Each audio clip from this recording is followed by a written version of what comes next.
അടുത്ത മുഖ്യമന്ത്രിയാവാൻ ഏറ്റവും യോഗ്യനെന്ന് സാറ് കരുതുന്ന വി.ഡി. സതീശനാണോ, ഇല്ലെങ്കിൽ രമേശ് ചെന്നിത്തലയാണോ, കെ.സി. വേണുഗോപാലാണോ? അത് ചിന്തിക്കാൻ അർഹതയുള്ള ഒരാളേ അല്ല ഞാൻ അതിനെക്കുറിച്ചിട്ട് ആരാണ് എന്നുള്ളത്. പക്ഷെ ഒരു കാര്യം ഉറപ്പാണ്, കോൺഗ്രസിൻ്റെ ഒരു പ്രത്യേകത എന്ന് പറയുന്നത് എല്ലാ കാലഘട്ടത്തിലും മുഖ്യമന്ത്രിയാകാൻ യോഗ്യതയുള്ള ഒന്നിലധികം ആളുകൾ ഉണ്ടാകുന്നു എന്നുള്ളതാണ്. ഇപ്പോൾ CPM-നെ കുറിച്ചിട്ട് നിങ്ങൾ ഈ ചോദ്യം ചോദിക്കുക, ആരാണ് അടുത്ത മുഖ്യമന്ത്രി? അത് കഴിഞ്ഞ മലയാള മനോരമ കോൺക്ലേവിൽ വെച്ച് CPM-ന്റെ സംസ്ഥാന സെക്രട്ടറി ശ്രീ ഗോവിന്ദ മാഷോട് ചോദിച്ചതാണ്. അപ്പോൾ അദ്ദേഹം പറഞ്ഞത് ഈ ഇലക്ഷനെ പിണറായി നയിക്കും, മുഖ്യമന്ത്രി ആരാണ് എന്ന് ഞങ്ങൾ ആ സമയത്ത് ചിന്തിക്കും എന്നാണ്. കാരണം പിണറായി വിജയനെ മാറ്റി നിർത്തിയാൽ രണ്ടാമതൊരു മുഖ്യമന്ത്രി ആരാണ് എന്ന് കേരളത്തിൻ്റെ പൊതുമണ്ഡലത്തിൽ ഏതെങ്കിലും ഒരു വിദ്യാർത്ഥിയോട് ചോദിച്ചാൽ പോലും രണ്ടാമതൊരു പേര് പറയാൻ സാധിക്കില്ല.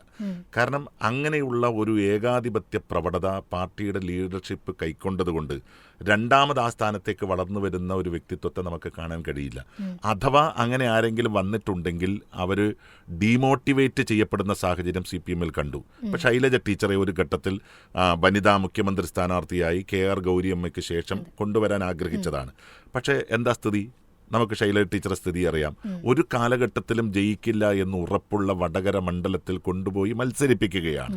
ടീച്ചറമ്മ എന്ന ഖ്യാതി, കേരളത്തിൽ വളരെ കൃത്യതയോടുകൂടി മുന്നോട്ട് പോകാൻ കഴിയുന്ന ഒരു ലീഡർഷിപ്പുള്ള വനിത എന്നൊക്കെയുള്ള ബഹുമതിയെല്ലാം വടകര തെരഞ്ഞെടുപ്പിൽ അവർ 100,000-ലധികം വോട്ടിന് ഷാഫിയോട് പരാജയപ്പെട്ടതോടുകൂടി നഷ്ടപ്പെട്ടു.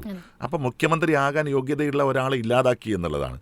അതുപോലെ തന്നെ കേരളത്തിൽ ഒരു ദളിത് മുഖ്യമന്ത്രി എന്നുള്ള രീതിയിൽ ഏറ്റവും സീനിയറായി നിൽക്കുന്ന ശ്രീ രാധാകൃഷ്ണൻ, മുൻപത്തെ സ്പീക്കർ, മന്ത്രിയായിട്ടുള്ളത്, അദ്ദേഹത്തെ ഒരു ദാക്ഷിണ്യവുമില്ലാതെ MLA സ്ഥാനത്ത് നിന്ന് മാറ്റി വിജയസാധ്യത 100% സുനിശ്ചിതമായ ഒരു മണ്ഡലത്തിൽ കൊണ്ടുപോയി MP ആക്കി അദ്ദേഹത്തെ ഡൽഹിയിലേക്ക് അയച്ചു.